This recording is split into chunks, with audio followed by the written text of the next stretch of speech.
వంటగదికి స్వాగతం. మా వంటగదిలో ఈరోజు మిక్చర్ తయారు చేయటం చూద్దాం. దానికి కావలసిన పదార్థాలు: శనగపిండి 2 కప్పులు, పుట్నాల పప్పు 1 కప్పు, బియ్యం పిండి 1 కప్పు, కారం 1 టీ స్పూన్, ఉప్పు రుచికి తగినంత, పసుపు 1/2 టీ స్పూన్, నూనె 1/2 కిలో, వాము 1 టీ స్పూన్, కరివేపాకు కొద్దిగా, పల్లీలు.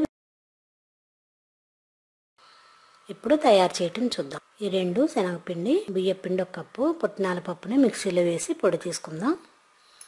ఇలా పుట్నాల పప్పు పౌడర్ చేసి జల్లించి అది 1 కప్పు.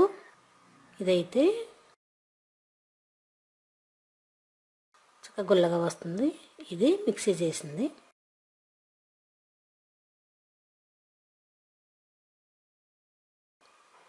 ఇప్పుడు ఒక బౌల్ తీసుకుని దానిలో శనగపిండి,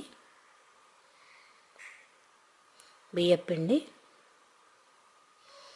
పుట్నాల పొడి, కారం, పసుపు, వాము 2 టీ స్పూన్లు,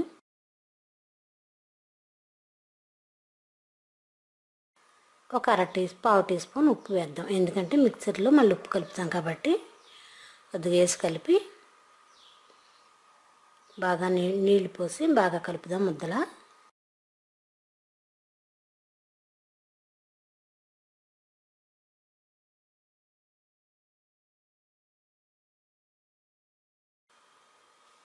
ఇలా కలపాలి.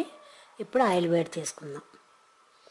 ఆయిల్ వేడైన తర్వాత చిన్న బెజ్జాలున్న అబక అంటే జారా తీసుకొని దానిలో పిండి వేసి ఇలా ఒత్తుదాం. ఆ చిన్న రంధ్రాల్లో నుండి సన్నగా కారపూసలా ఆయిల్లో పడుతుంది.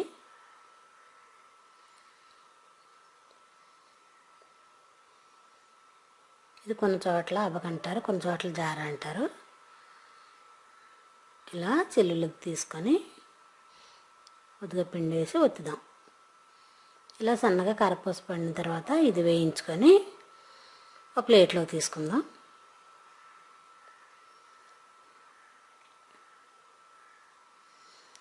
ఇప్పుడు ఆయిల్లో పల్లీలు వేయించుకుందాం.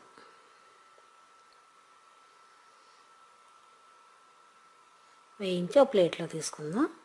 ఇప్పుడు ఇది దీనిలోనే కరివేపాకు కూడా వేయించుకోవాలి.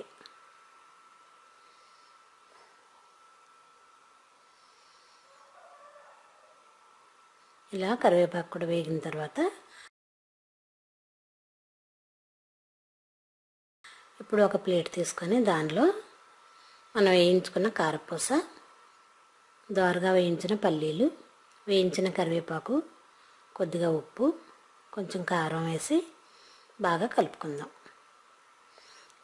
ఇది ఎంత రుచిగా ఉంటుంది, సింపుల్గా అయిపోయే వంట.